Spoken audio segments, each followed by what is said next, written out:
అందరికీ నమస్కారం. కార్యక్రమం ప్రారంభించే ముందు గురువు గారు బ్రహ్మర్షి పత్రి గారికి ఒకసారి మనం ధన్యవాదాలు చెప్పాలి. మనం గత 21 ఎపిసోడ్ నుంచి బుద్ధుని యొక్క బోధలు తెలుసుకుంటాం ధమ్మపదం నుంచి.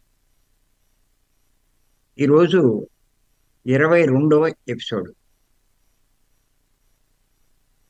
22వ ఎపిసోడ్ ఈరోజు మనం తెలుసుకునే బుద్ధుని బోధ రాసుకొని చెప్తాను. కన్ను మూతపడని రాత్రి కన్ను మూతపడని రాత్రి కడు దీర్ఘం అనిపించు.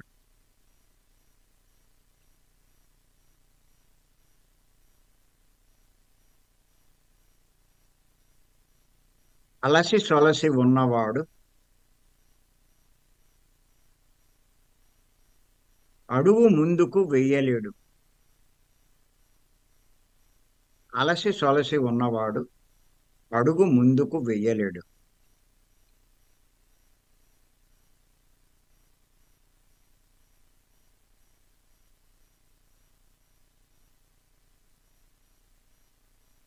సద్ధర్మము ఎరుగకున్న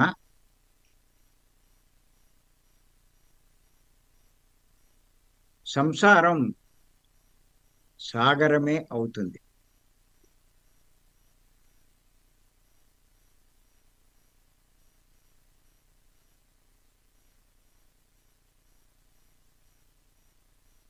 మళ్ళీ ఇంకొకసారి చెప్తాను.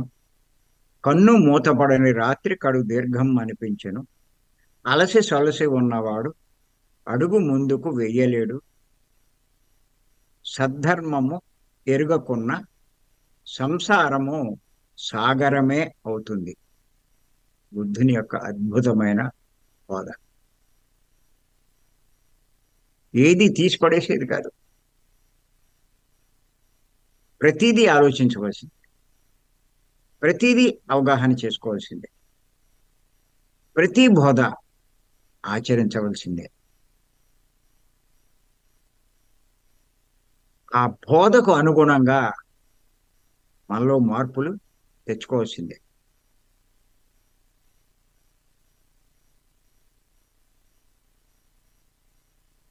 ఆ రకమైన ఆచరణ తీవ్ర ధ్యాన సాధన చేసిన వారికే సాధ్యమవుతుంది. అందుకే భీమవరం మానకండి పుణ్యక్షేత్రాల్లో అవకాశం ఉన్నప్పుడు అది కూడా పాల్గొనండి అని చెప్పడం జరుగుతుంది.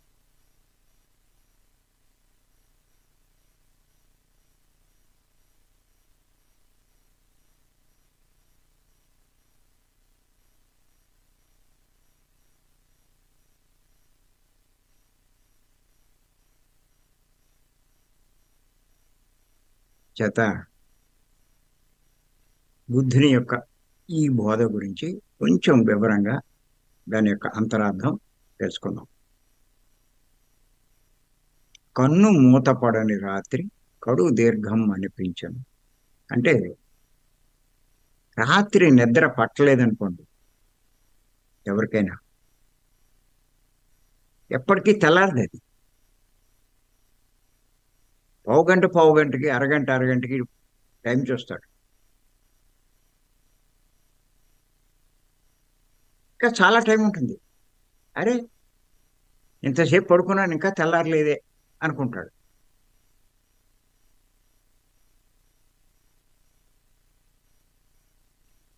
అదే గాఢ నిద్రపోయిన వాడికి కళ్ళు మూసుకుని కళ్ళు మూసుకున్నాక 8 గంటలు 10 గంటలు అయినా కూడా అప్పుడే తెల్లారిపోయిందా అంటాడు. చూడండి,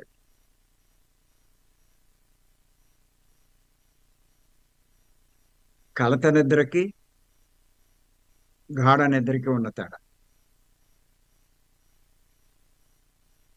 కలత నిద్ర దీర్ఘంగా ఉంటుంది.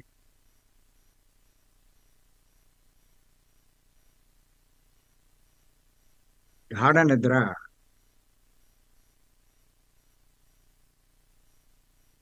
నిద్రపోయినట్టుగా కూడా ఉండదు. అప్పుడే అయిపోయిందా అనిపిస్తారు.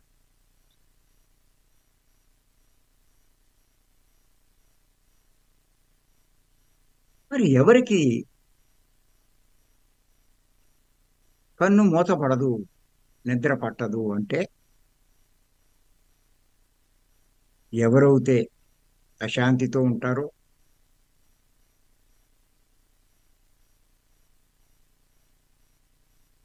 అలజడులతో ఉంటారో, టెన్షన్తో ఉంటారో,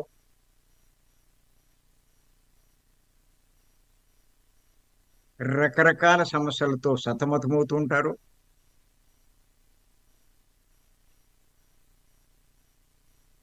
ఎవరి జీవితంలో అయితే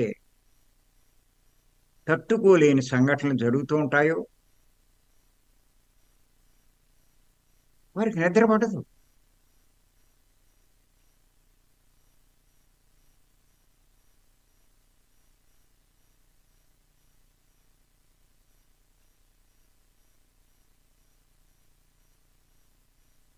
కొంతమంది చెప్తూ ఉంటారు, నాకు అసలు నిద్ర పట్టదండి అని. ఎందుచేతంటే ఏదైనా కొన్నాళ్ళు అలవాటు అవుతే అదే అలవాటు అయిపోతుంది. వాళ్ళకి ఉండేటువంటి సంసార సమస్యలు అవుతాయి, ఏ సమస్యలు అవుతాయి, నిద్ర పట్టక కొన్నాళ్ళు, కొన్ని రోజులు, కొన్ని నెలలే బాధపడితే చివరికి ఆడి పరిస్థితి ఏమవుతుందంటే నిద్రే పట్టదు. అదో జబ్బుగా మారిపోతుంది. డాక్టర్ల దగ్గరికి వెళ్తే ఏం చేస్తారంటే స్లీపింగ్ టాబ్లెట్స్ ఇస్తారు. అవి వేసుకున్నప్పుడు ఓ 3 గంటలు, 4 గంటలు, 5 గంటలు పడుకుంటాడు. మళ్ళా మెలకు వచ్చేస్తుంది. రోజు వేసుకోవాలి, వేసుకోకపోతే నిద్రపోడు. అలాంటి వాళ్ళు ఎంతో మంది వచ్చారు మన దగ్గర. మానసిక ఆందోళనలు, అలజడులు, ఒత్తిళ్లు,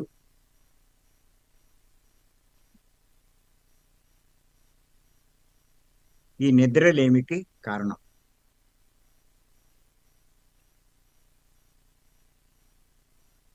వాళ్ళకి రాత్రి అవుతూ ఉంటే భయం వేస్తుంది కూడా. ఇంకేతంటే అంతా పడుకుంటారు, బయటికి వెళ్ళడానికి ఏమీ ఉండదు. ఎవరితో మాట్లాడదామంటే వీలు ఉండదు. వీళ్ళు పడుకోవడానికి వీలు ఉండదు, నిద్ర అట్టదు.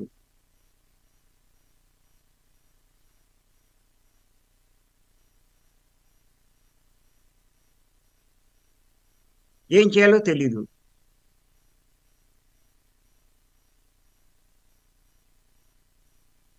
ఆ బడలిక తీరదు. నిద్రపోకపోతే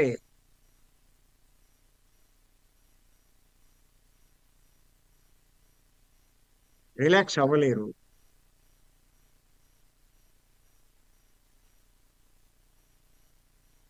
తిక్క తిక్కగా ఉంటుంది, నిద్ర పట్టదు. ఓ రకంగా నరకమనే చెప్పాలి.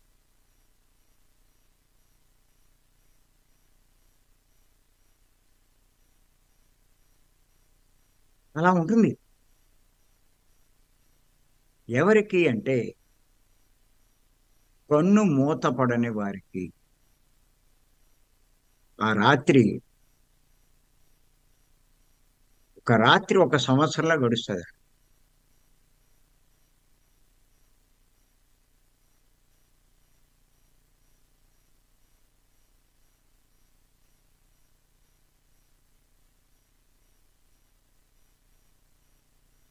బుద్ధుడు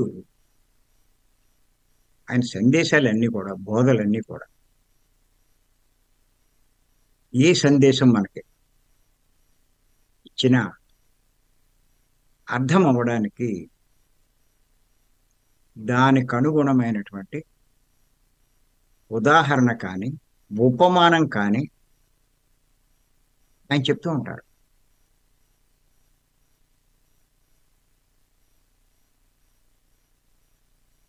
ఆ సందేశం అన్నది అర్థం కాకపోయినా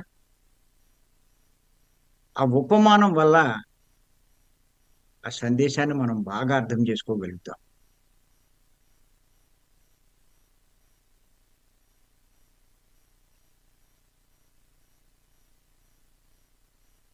ఇక్కడ ఆయన ఇచ్చే సందేశం ఏంటంటే, ఆయన ఇవ్వదలుచుకున్న సందేశం సద్ధర్మము ఎరుగకున్న సంసారము సాగరమే అవుతుంది. సద్ధర్మం గురించి ఆయన బోధించడం జరిగింది. ఇది అర్థం అవడం కోసమే ఈ ఉపమానం ఇచ్చారు.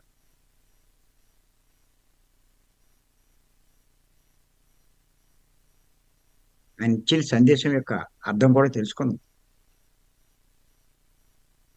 ఆయన ఒక ఉపమానం ఇవ్వలా, రెండు ఉపమానాలు ఇచ్చారు. అలసి సొలసి ఉన్నవాడు అడుగు ముందుకు వెయ్యలేడు.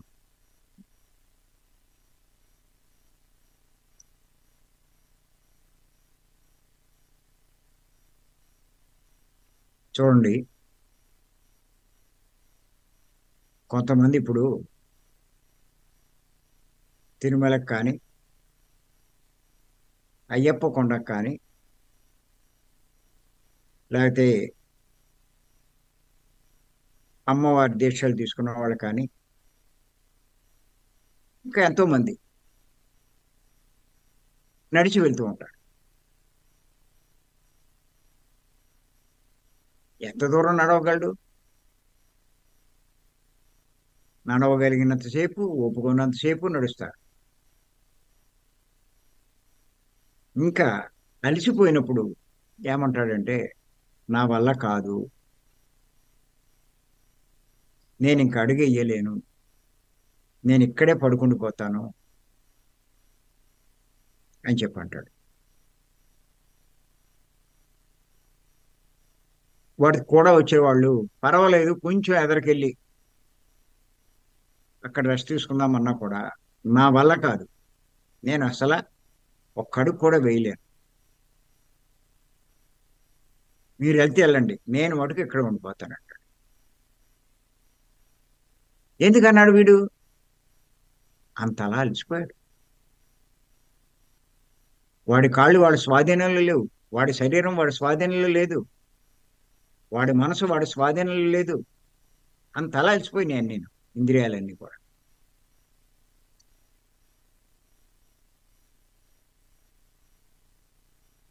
నా వల్ల కాదన్నాడు అంతే.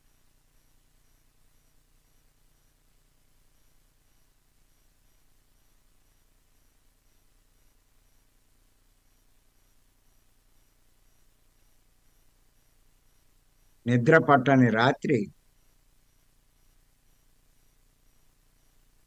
ఒక రాత్రి సంవత్సరంలో ఎలా గడుస్తుందో, అలసిపోయిన వాడు ఒక్క అడుగు కూడా వేయలేడు. అంతకుముందు చాలా ఒడిగా నడిచాడు, కానీ ఇప్పుడు వేయలేకపోతున్నాడు. ఎందుకు అంటే అలసిపోవడం.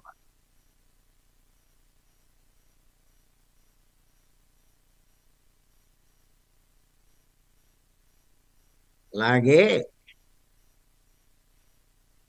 సద్ధర్మము ఎరుగకున్న సంసారము సాగరమే అవుతుంది అన్నారు ఆయన.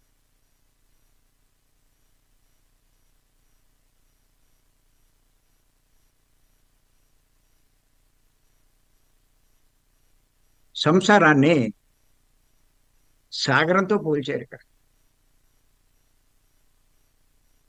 ఎందుకు సంసారాన్ని సాగరంతో పోల్చారు అంటే,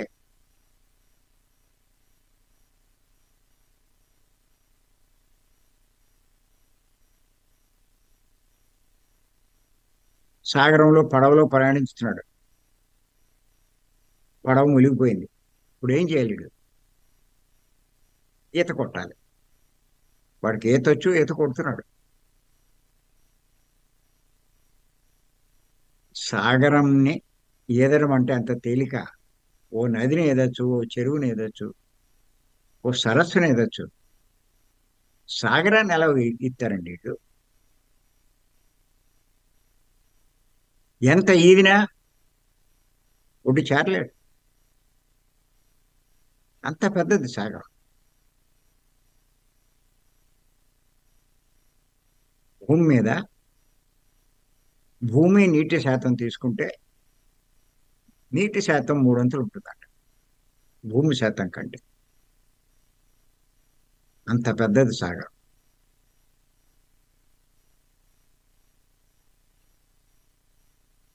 వాడి వల్ల కాదు,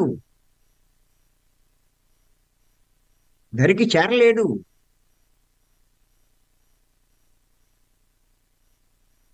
అలాగే సంసారంలో చిక్కుకున్నవాడు ఎన్ని జన్మలెత్తినా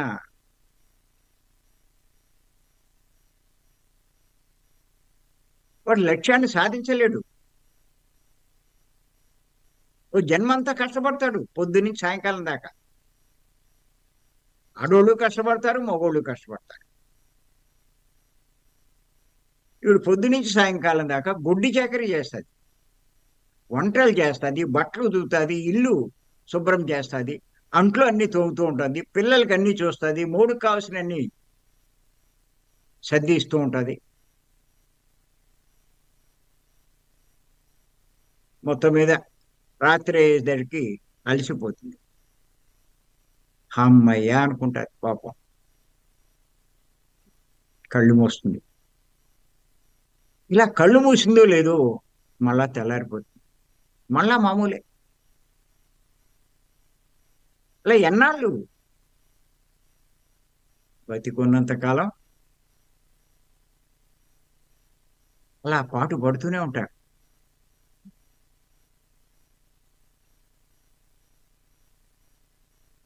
వాళ్ళు పాపం అనుకుంటారు, నేను చనిపోతే నాకు ఇంచక్క హాయిగా విశ్రాంతి వస్తుంది అనుకుంటారు, ఈ బాధలన్నీ పడక్కర్లేదు అనుకుంటారు పాపం. కానీ ఇలా చనిపోతారు, అలా మళ్ళా జన్మ తీసుకుంటారు.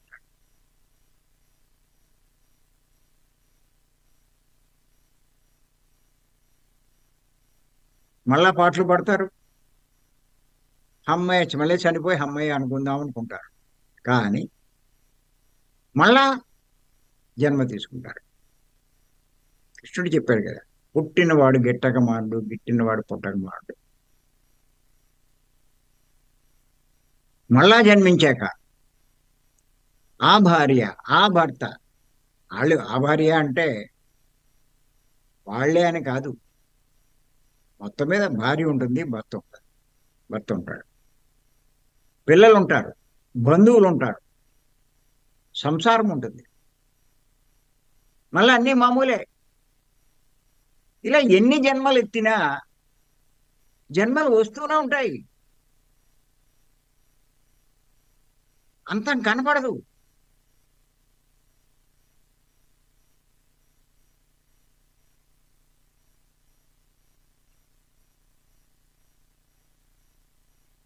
అలసిపోయినప్పుడు అనుకుంటారు, భగవంతుడు నన్ను ఎందుకు పుట్టించాలి, నన్ను నిన్నెందుకు కష్టాలు పెట్టాలి, నేనేమన్నా అడిగానా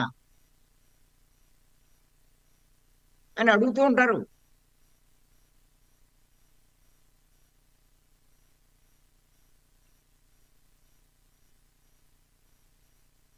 అజ్ఞాన్ని అడిగితే ఆడేం చెప్తాడండి?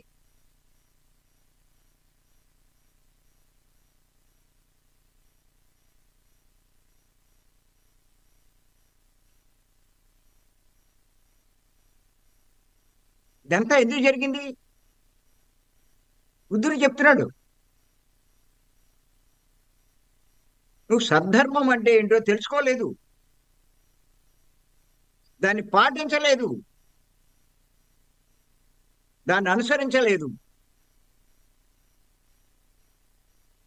అందుకే ఈ సంసారం సాగరంలా అయిపోయింది.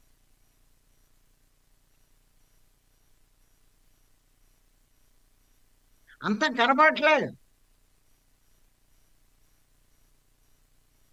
అయిపోయింది అనుకుంటున్నావు అమ్మయ్య అని.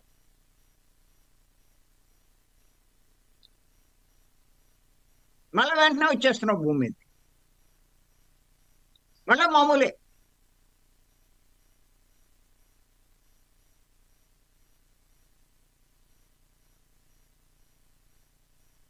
ఎందుకు జరుగుతుంది ఇది?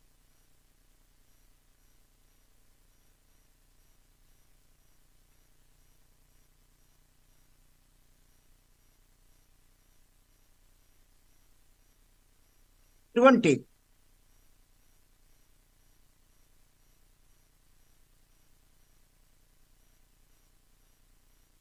సాగరంలో, దుఃఖ సాగరంలో చిక్కుకున్న వాళ్ళకు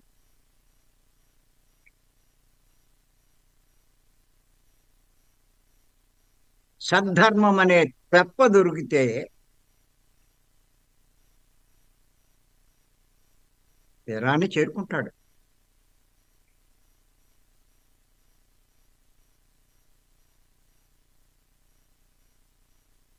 ఏ బుద్ధుడు చెప్తున్నాడు.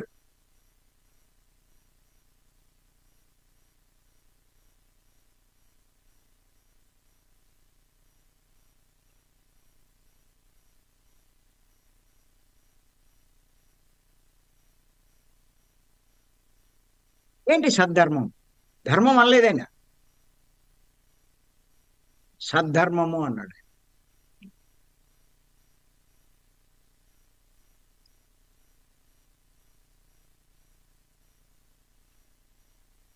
సద్ధర్మము అంటే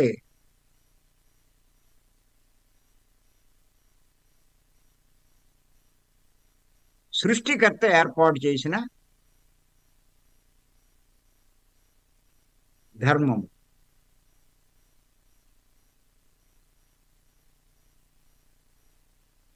సృష్టికర్తనే సత్యం అంటారు.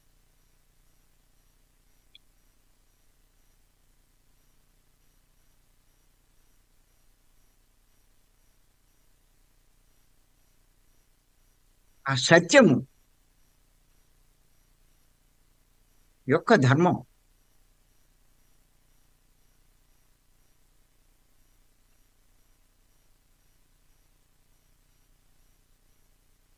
అది తెలియకపోతే నీకు ఈ సంసారం సాగరమే అవుతుంది అన్నాడు. సద్ధర్మము అంటే సత్, సత్యం.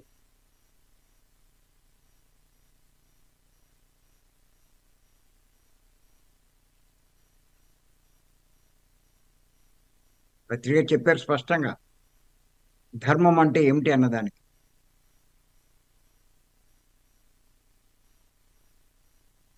సత్ అంటే అంతరంలో ఉన్న ఆత్మ.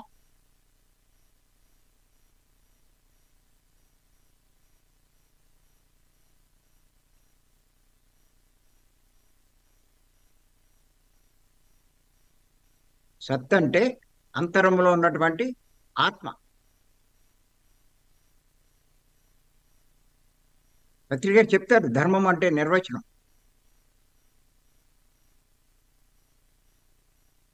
అంతరంలోంచి సహజంగా ఉబ్బుకేదే ధర్మం అని చెప్పారు.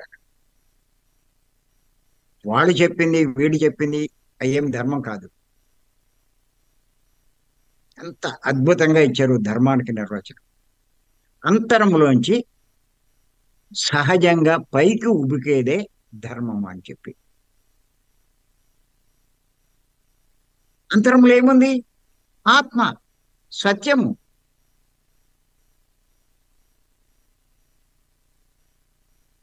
ఆత్మ నుంచి వచ్చేదే, ఆత్మ చెప్పేదే, ఆత్మ బోధించేదే సద్ధర్మం.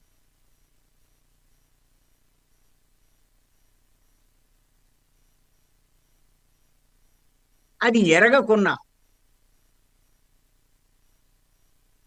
ఆత్మ చెప్తుంది నీ ధర్మాన్ని.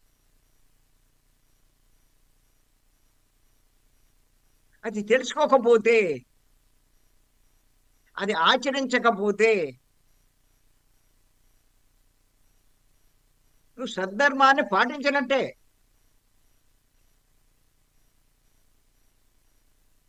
అప్పుడు నీకు ఈ సంసారం సాగరం అవుతుంది, దుఃఖ సాగరం అవుతుంది.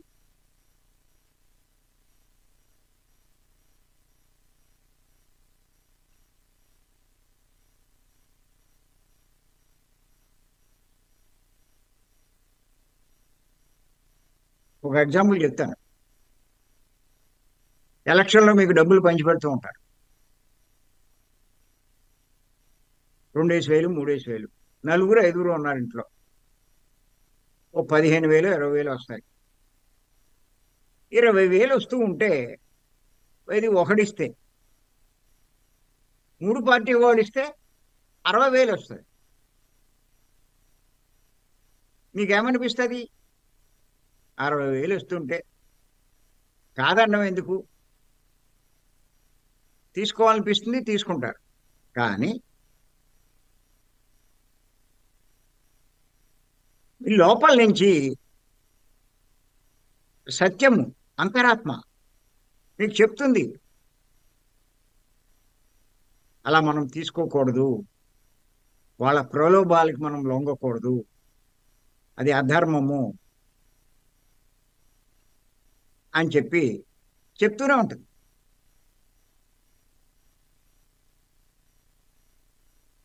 నీ ధర్మాన్ని చెప్తుంది, నువ్వు పాటించవలసిన ధర్మాన్ని ఎవరో చెప్పక్కలా, నీ అంతరాత్మే చెప్తుంది. ఆ సృష్టికర్త, ఆ భగవంతుడు, ఆ పరబ్రహ్మ ఆయనే చెప్తున్నాడు. ఈ ధర్మ సూక్ష్మాలు ఏర్పాటు చేసింది ఆయనే. వాటిని చెప్పగలిగినటువంటి సమర్థత ఆయనకే ఉంది. చెప్తున్నాడు కూడా. ఒకళ్ళకి చెప్పి ఇంకొకరికి చెప్పడం కాదు, చెప్పకపోవడం కాదు, అందరికీ చెప్తున్నాడు, సమానంగా చెప్తున్నాడు. నువ్వు తప్పు చేసినప్పుడల్లా, అధర్మంగా వ్యవహరించినప్పుడల్లా వెంటనే హెచ్చరిస్తున్నాడు.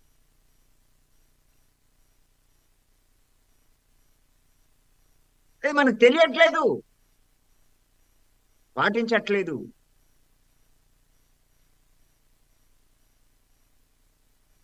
పాటించడం మానేసి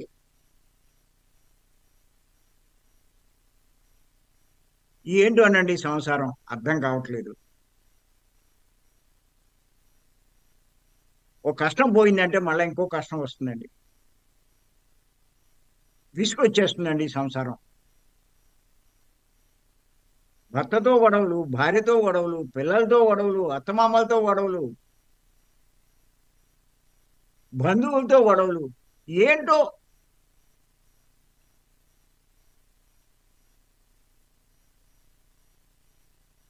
ఆ గుళ్ళకి వెళ్తారు, ఈ గురువు నట్టుకుంటారు, ఆ మొక్కులు మొక్కుతారు, బలులు ఇస్తారు, ఇన్ని చేస్తారు.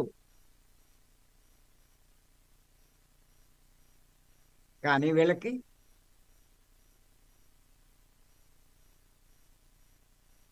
ఇంత కనపడదు. ఎన్ని సమస్యల్లోంచి బయటపడినా మళ్ళా వస్తూనే ఉంటాయి. సాగరంలో ఈత కొడితే ఎంత ఈత కొట్టినా అంతం ఉండదు. ఈ కష్టాలు కూడా అంతే.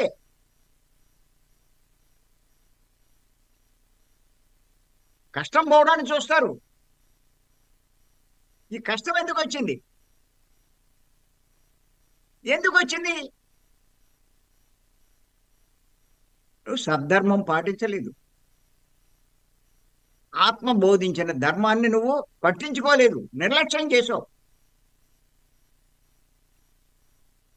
మీకు ఉదాహరణగా ఊరికే ఎలక్షన్ గురించి చెప్పాను, రీసెంట్గా జరిగింది, బాగా గుర్తుంటుంది.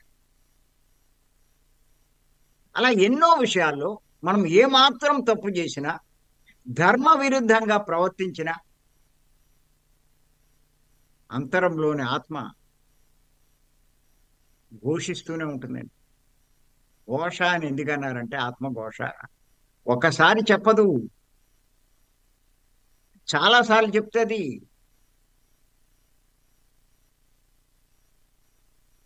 మీరు చూడండి,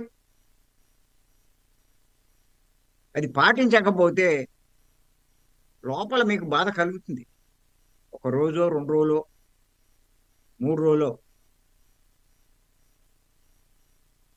తెలియని బాధ అనిపిస్తారు మీరు. ఎక్కడి నుంచి వచ్చింది ఆ బాధ లోపల? ఆత్మ నుంచే. ఆత్మఘోష. చెప్పాను వినలేదు, దాని ఫలితం అనుభవిస్తావు. నువ్వు ఎంతో దుఃఖపడతావు.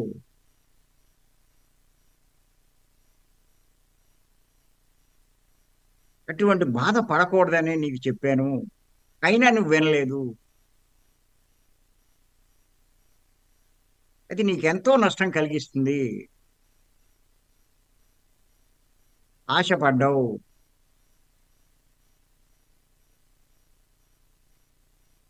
ఆశ వల్ల సుఖశాంతులు ఉండవు.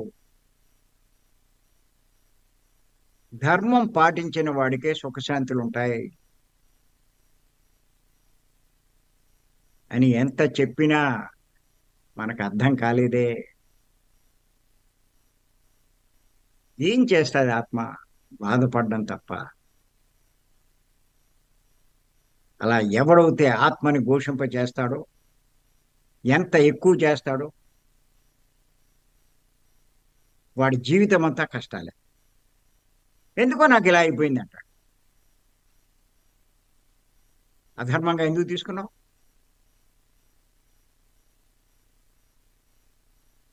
అధర్మంగా ఎందుకు ప్రవర్తించావు? అధర్మమైన పనులు ఎందుకు చేస్తున్నావు? మళ్ళా వంక పెడతారు, నాకు తెలియదని. తెలియదు అనడం అన్నది చాలా తప్పు.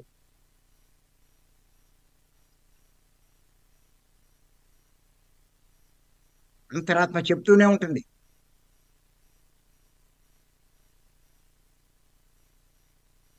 ఆ భగవంతుడు చెప్తూనే ఉంటాడు.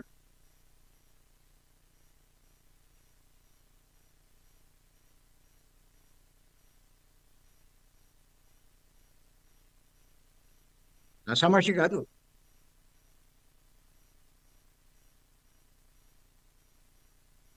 ఏదో నా పనులు చేసేసుకుంటున్నాను, నా డ్యూటీ చేసేసుకుంటున్నాను, నా బాధ్యత నెరవేర్చుకుంటున్నాను. అది కాదు నీ బాధ్యత. సద్ధర్మం పాటించడమే నీ బాధ్యత. అంతరాత్మ ప్రబోధం ప్రకారం నడుచుకోవడమే నీ బాధ్యత. అంతరాత్మ బోధించిన ధర్మాన్ని ఆచరించడమే నీ బాధ్యత.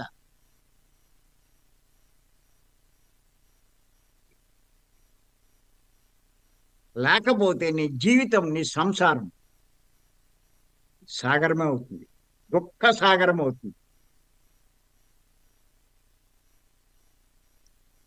అదే బుద్ధుడు చెప్తున్నాడు. ఏంటోనండి నాకు తెలియట్లేదంట. ఏంటోనండి ఏంటి తెలియదు. అంతరాత్మ చెప్తుంటే ఎందుకు తెలియలేదు నీకు?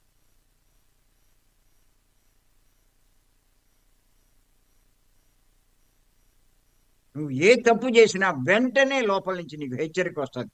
గుర్తుపెట్టుకోండి.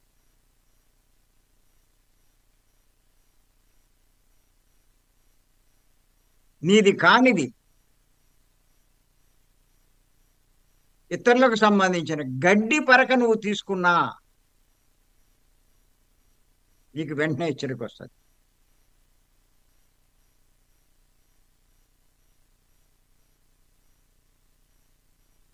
అది ఆడికి అవసరం లేదు, అయినా సరే నువ్వు తీయకూడదు. అది నీది కాదు. నువ్వు తీసుకోవాలంటే వాడిని అడుగు. వాళ్ళు ఏమి అనుకోరు, కానీ వాడి పర్మిషన్ తీసుకోవాలి. నువ్వు కక్కుర్తి పడ్డావా, దానికి తగ్గ ఫలితం అనిపిస్తావు.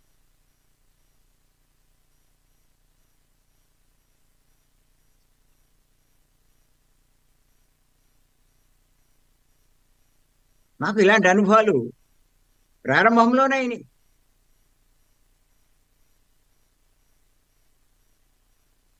ఒకసారి ఇలాగే ఒక పల్లెటూరులో క్లాస్ చెప్పడానికి వెళ్ళారు.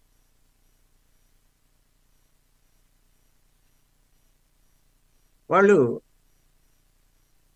సిమెంట్ సంచులు బరకం వేశారు క్లాస్ చెప్పడానికి. కిందే కూర్చొని క్లాస్ చెప్తారు. మొదట్లో కాబట్టి ఈ ధ్యానం గురించి ప్యాంప్లెట్లు వేసాం.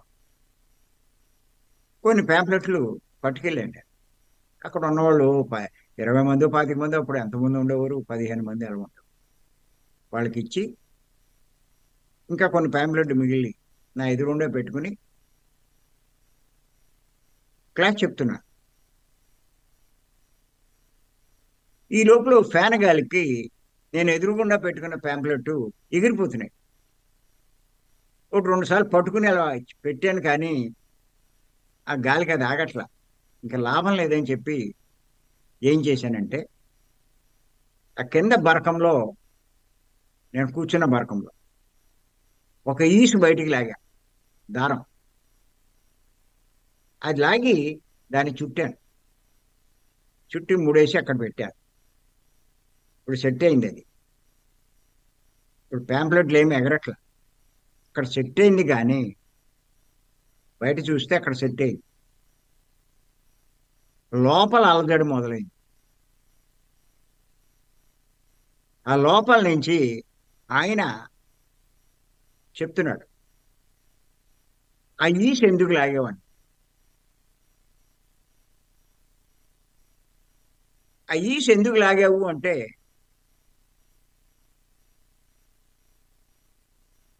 ఆ ప్యాంప్లెట్లు ఎగిరిపోతున్నాయి దానికోసం అని. మళ్ళీ ఏమొచ్చిందంటే, వాళ్ళకి చెప్పావా, మళ్ళా మనసులోంచి సమాధానం, వాళ్ళు ఏం కాదనరు కదా, వాళ్ళకేం నష్టం లేదు కదా అనేటువంటి నా లోపలే అంతర్ఘర్షణ అంటారు దాన్ని.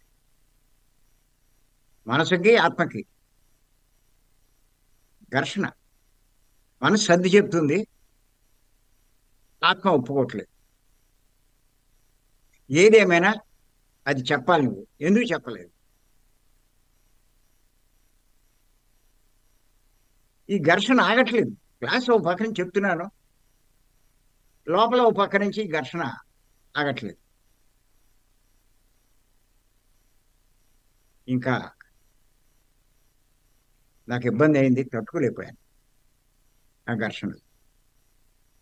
వెంటనే ఏం చేశానంటే, మళ్ళా ఆ ఈసు ప్యాంప్లెట్లోనే ఈసు ఇప్పేసి ప్యాంప్లెట్ కాలు కింద పెట్టుకున్నాను.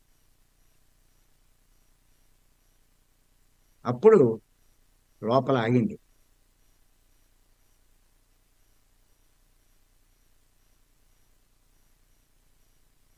అది ఎంతో అనుభవం నేర్పింది నాకు జీవితంలో. అనుభవమే పాఠాలు అంటారు. మీరు జాగ్రత్తగా ఆలోచిస్తే మీరు ఎన్నో పాఠాలు నేర్చుకుంటారు జీవితంలో. ఒకటి కాదు, రెండు కాదు.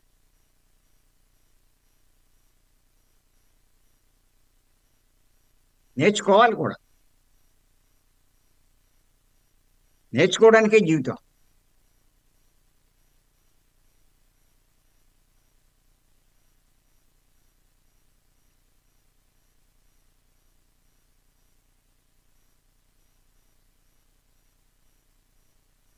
చేత సద్ధర్మము, ఆత్మ చెప్పే ధర్మము నువ్వు తెలుసుకోకపోతే, ఆచరించకపోతే నీ సంసారం సాగరమే అవుతున్నాడు. నీ జీవితం ఎంత అద్భుతమైన సందేశం అండి.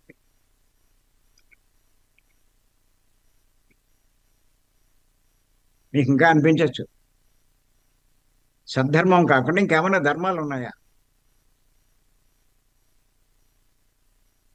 ఉన్నాయి, లేకుండా ఏం లేవు. సంసార ధర్మం ఉంది,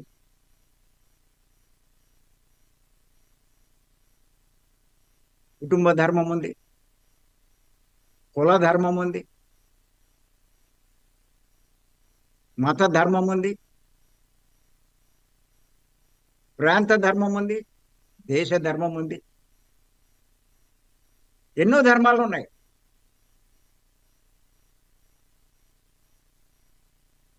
వాటికి విలువిస్తున్నారు కానీ సద్ధర్మానికి ఎవరు విలువ ఇవ్వట్లేదు.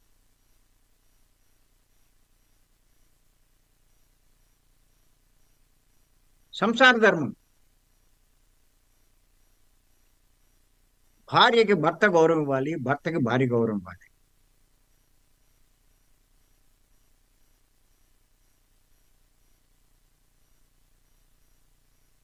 భార్య ఇంటిని సంసారాన్ని చూసుకోవాలి, భర్త సంపాదించి కుటుంబాన్ని పోషించాలి.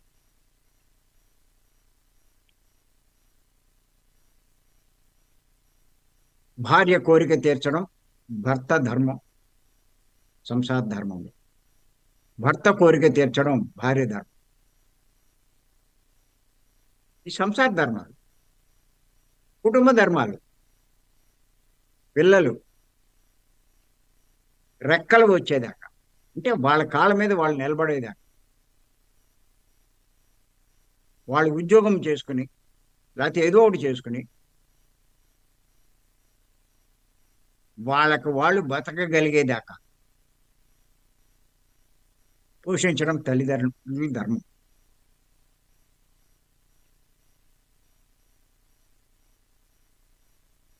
ఏ తల్లిదండ్రులు అయితే వీళ్ళు ఎదిగేదాకా పోషించారో వాళ్ళ చివరి దశలో వాళ్ళు చేసుకోలేనప్పుడు, వీళ్ళు చేసుకోలేనప్పుడు తల్లిదండ్రులు పోషించారు. వాళ్ళు చేసుకోలేనప్పుడు ఆ తల్లిదండ్రులు అవసాన దశలో చేసుకోలేనప్పుడు వాళ్ళని పోషించడం పిల్లల ధర్మం. తప్పితే దానికి తగ్గ ఫలితం అనిపిస్తారు, దానికేముంది.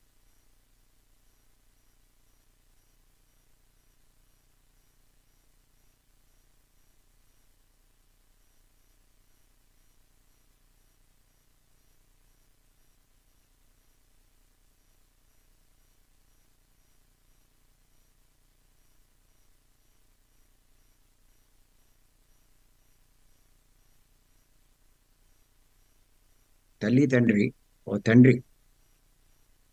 ముసలోళ్ళు అయిపోయారు, వాళ్ళకి ప్లేట్లు అవన్నీ సపరేట్గా పెట్టాడు. పెడితే కొడుకు చూశాడు, ఆడు కొడుకు ఆ ముసలోళ్ళకి మనవడు, ఆడు కొన్ని ప్లేట్లు కంచం తీసి వేరే పెడుతున్నాడు. ఇవన్నీ వేరే ఎందుకు పెట్టావురా అంటే, ఇప్పుడు నువ్వు వాళ్ళ కోసం పెట్టావు, నేను నీ కోసం పెడుతున్నాను ఇవన్నీ అన్నాడు.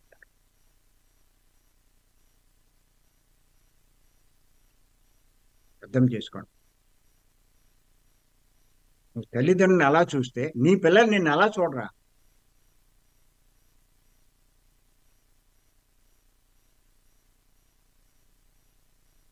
చేతది కుటుంబ ధర్మం పోషించాలి. నీ పని అయిపోయిందే కదా అని ఆయన వదిలేసి తల్లిదండ్రులను వదిలేస్తావా?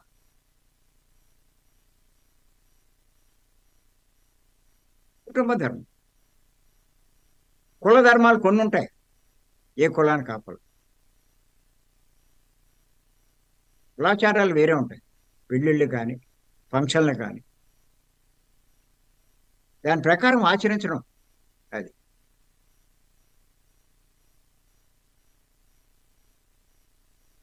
మత ధర్మం,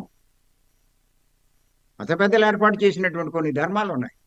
ధర్మం అంటారు వాళ్ళు, అవి ఆచారాలు యాక్చువల్గా. హిందువులు అయితే బొట్టెట్టుకోవాలి, క్రిస్టియన్లు అయితే బొట్టు తీసేయాలి, ముస్లింలు అయితే బురకా కప్పుకోవాలి. ఇలా ఉంటాయి.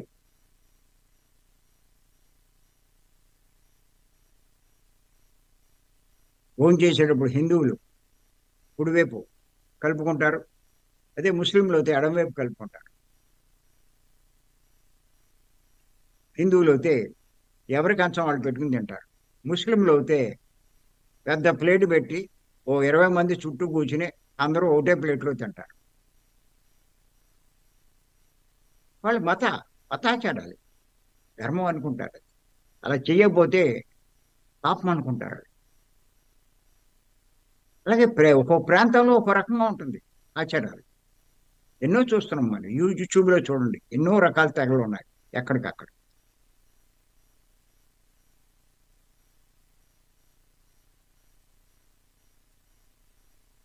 అలాగే దేశం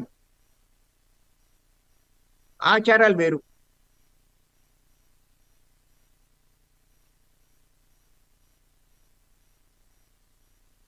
అవన్నీ సద్ధర్మాలు కావు, ఆచారాలు.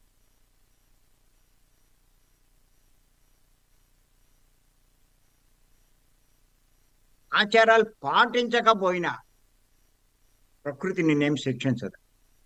కానీ నువ్వు సద్ధర్మం పాటించకపోతే ప్రకృతి యొక్క శిక్షకు నువ్వు పాత్రుడవుతావు. గుర్తుపెట్టుకో.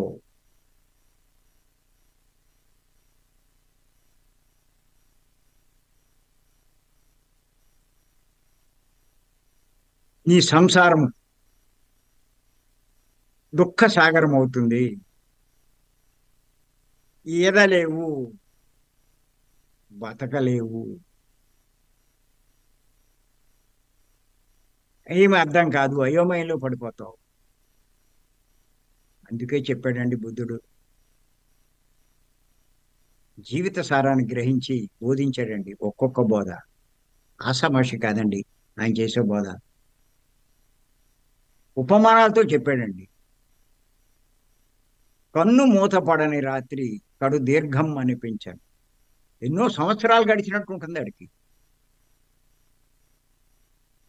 అలాగే సద్ధర్మము మనం తెలుసుకోకపోతే సాగరంలో తయారైపోతుంది నీ సంసారం. అలసి సొలసి ఉన్నవాడు అడుగు ముందుకేయలేడు. ఈ కష్టాలతో, సంసారంలో కష్టాలతో అలసిపోతే ఇక నేను జీవించలేనంటావు, నేను బతకలేనంటావు, చచ్చిపోతానంటావు. ఇలాంటి వాళ్ళని ఎంతోమందిని చూస్తున్నాం. చచ్చిపోయే వాళ్ళని కూడా చూస్తున్నాం.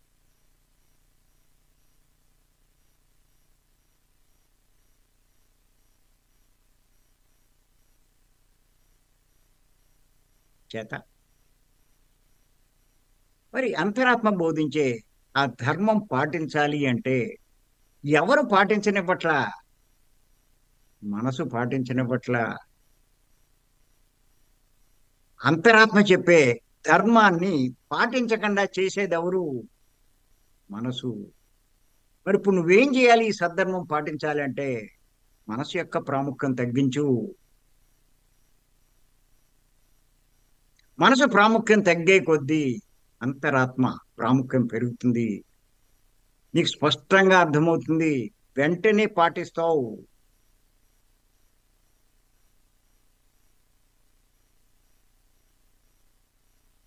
నీకు సాగరంలో ఒడ్డు కనిపిస్తుంది నువ్వు పాటిస్తే.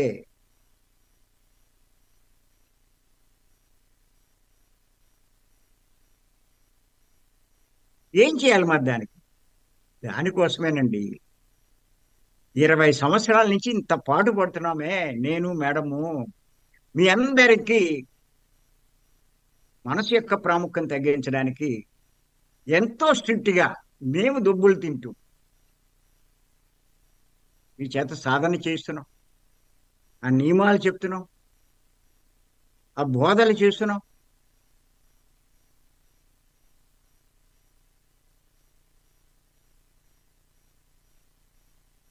ఈ సాగరంలోంచి మిమ్మల్ని ఒడ్డుకి చేర్చడానికి ఎన్ని తిప్పలు పడుతున్నామండి. ఎక్కడికి వెళ్ళినా ఎంత బతిమాలుతున్నామండి. రండి భీమవరం రండి. ఎందుకు మానేశారు? ఎవరి కోసమండి? వస్తే లాభం మీకా మాకా? ఆ పనులు ఉన్నాయి, ఈ పనులు ఉన్నాయి. నువ్వు ఎన్ని జన్మలు ఎత్తితే పనులు లేకుండా ఉంటాయి? అర్థం చేసుకోండి. ఇన్ని పనులు ఉన్నాయంటారే, ఏదైనా జబ్బు చేస్తే, యాక్సిడెంట్ అవుతే ఏం చేస్తావు చెప్పు? ఉద్యోగం చేసుకుంటావా, డ్యూటీ చేసుకుంటావా, పనులు చేస్తావా, ఇంట్లో వంట చేస్తావా? నువ్వేమైనా బయటికి షాప్కి వెళ్తావా, లేకపోతే ఉద్యోగం చేయగలవా? అలాంటి పరిస్థితులు ఏర్పడినప్పుడు అన్నీ మానేస్తున్నావే. ఏ నెలలో 3 రోజులు ఎందుకు రాలేవు నువ్వు? ఏం అర్థమైంది నీకు? బుద్ధి ఏం వికసించింది? నీ బుద్ధి ఎలా ఏం పని చేస్తుంది? జూమ్లోకి రమ్మంటే రారే. 4ంటికి రమ్మంటే 5ంటికి వస్తారు ఒకడు, 6ంటికి వస్తాడు ఒకడు, 6:30కు వస్తాడు ఒకడు. వీడియో ఆన్ చేయమంటే ఆన్ చేయరు ఒకళ్ళు. ఏదో పెద్ద జాయిన్ అయిపోయారంటారు. ఎందుకంటే అవన్నీ చేయడం శ్రద్ధ లేకుండా.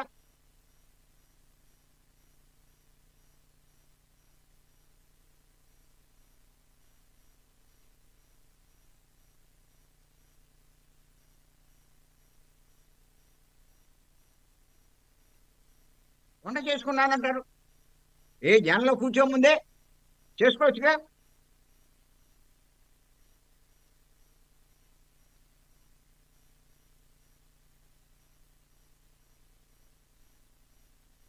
ఆ సాధన సీరియస్గా చేయలేరే. వీడియో కట్టేస్తే చెప్పి నీ పాటించరే. ఎవరి కోసం చెప్తున్నావు? మీకోసమేగా.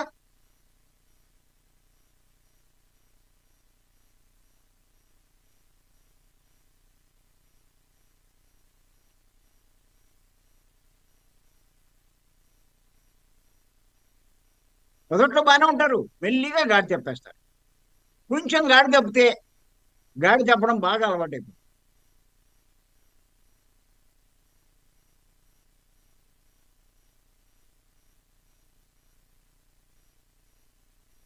చెప్తున్నాను నేను. సద్ధర్మము ఎరగకున్నా సంసారము సాగరమే అవుతుంది. ఆత్మ బోధించే ధర్మాలు మీరు పాటించకపోతే మీ జీవితం దుఃఖ సాగరమే. ఎవడేం చేయలేడు. చెప్పడం చెప్తున్నాడు బుద్ధుడు. నువ్వు అర్థం చేసుకోకపోతే ఎవడేం చేస్తాడు?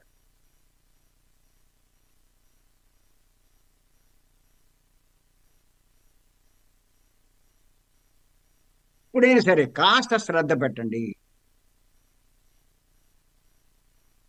ఎన్నో జన్మల పుణ్యం ఉంటేనే అలాంటి భీమవరం అవకాశం మీకు దొరుకుతుంది. చెప్తున్నాను నేను. భీమవరం సామాన్యమైంది కాదు.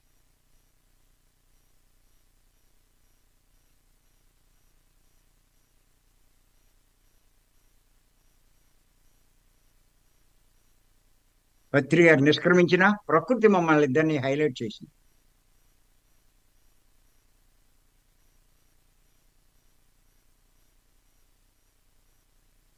అన్నీ వదిలేసి మేము మా సౌఖ్యాలు, మా బాధ్యతలు అన్నీ వదిలేసి మీ అందరి కోసమే మేము పాటుపడుతున్నాం. ఎన్ని ఊళ్ళు తిరుగుతున్నాం చూస్తున్నారుగా మీరు. ఎవరి కోసం ఇదంతా? మాలా మీ అందరూ కూడా తయారు కావాలి. మీరు ఇంకా ఎంతో మందిని తయారు చేయాలి.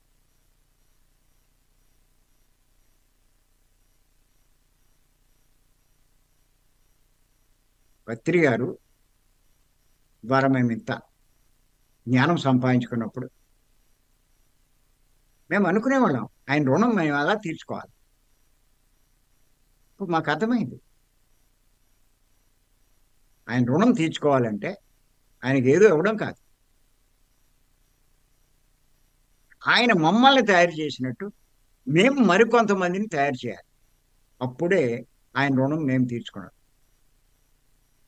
ఇప్పుడు మీరు మా రుణం ఎలా తీర్చుకుంటారంటే మీరు కూడా మాలా తయారయ్యి ఇంకా మరికొంతమందిని మీరు తయారు చేయగలిగితే మా రుణం కూడా మీరు తీర్చుకుంటారు. చేత బుద్ధుని యొక్క బోధలు సామాన్యమైనవి కావు, గుర్తుపెట్టుకోవాలి. అని చేత మరి అవకాశం ఇచ్చి మీ అందరికీ నేను మరొక్కసారి ధన్యవాదాలు చెప్తున్నాను. Thank you, thank you, thank you.